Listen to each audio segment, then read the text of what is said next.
number, wall box number 26. I'm going to tell you what's in your box for wild box number 26. So that's a whole 6 months, half a year we've been running.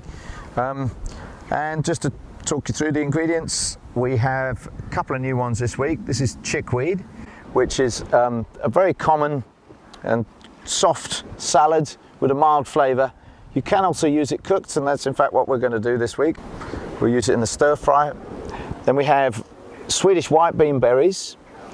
They are similar to the English white bean that we had a couple of weeks ago, but the little bristly crosshatch bit at the front is less pronounced. The berries are bigger and generally slightly more orange than red than the white bean, and they look a bit like bigger version of rowan berries.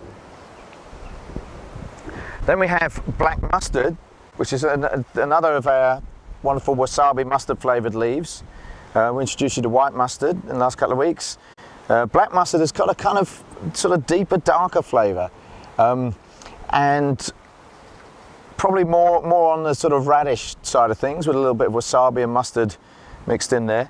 Now, particularly for this week's recipes, we're going to use the leaf and the stalk separately, and there's this kind of technique you can use to just fold the green leafy part, holding the stalk, and you can just sort of tear it off like that to get it where you want it to be. Another new one this week is, in fact there's a lot of new ones this week, is gallant soldier. This is a non-native species that's naturalized from gardens, and it's from South America. It's from Brazil, or at least it's certainly found in Brazil as well as other parts of South America.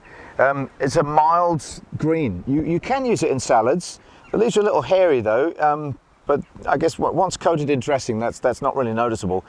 But I prefer this as a cooked vegetable.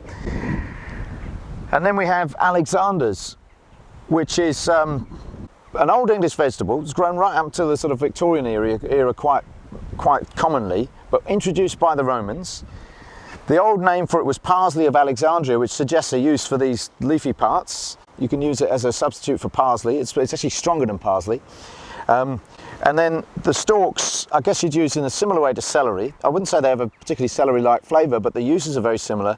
Chopped down into salads, and then cooked as a vegetable. The stalks are very nice braised.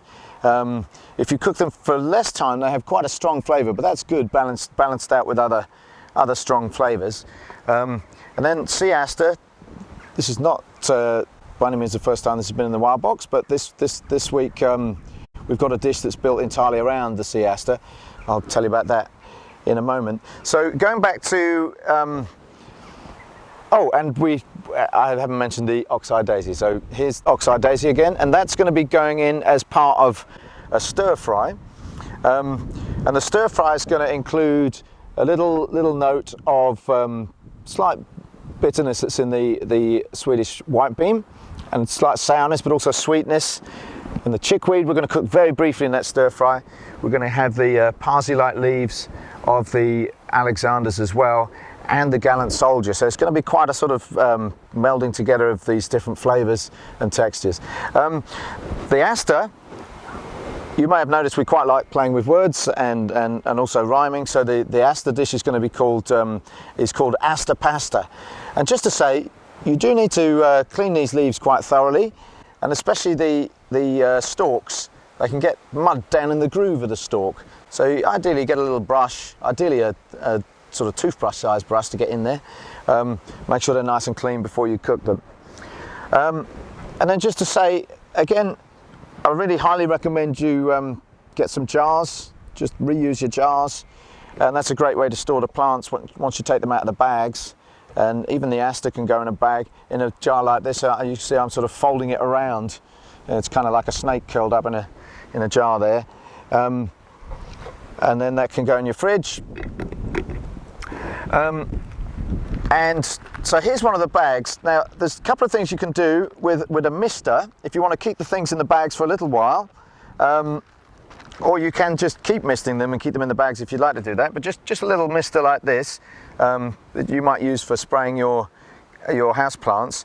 Ideally, you want boiled or filtered water, because the chlorine in the tap water will affect the bacteria on the leaves, and that will affect their shelf life. It'll also mean that you don't benefit from those bacteria when you eat them. It's good to have all the wild bacteria that's on the surface of especially wild plants. Will aid your own gut flora. So you've got your filtered or boiled and cooled down water in there. Just spray a little inside, and then kind of fold the bag up again, and that will keep a nice damp atmosphere in there. You can also spray the outside of the bag. You can see I've already done that just to illustrate the fact that it will absorb the moisture. So either spray inside, or if when you get your box you know you can't deal with it straight away, you could just mist on the outside. And you can see I've done that already, just to show the effect that it does soak into the bag, and then the moisture will go in, and that means basically moisture won't come out. So you can keep it in the bags either way, spraying inside or outside, but don't overdo it, because you'll be able to poke your finger through the bag if it gets too soggy. But as I say, I would advise, if you can, get some jars or some Tupperware and transfer the plants, because the thing is, an airtight container is much better. It will stop that moisture loss, and you can even squirt a bit of water into the jars to just give them a little bit of extra encouragement moisture wise. Yeah, so that's it. Robot number 26.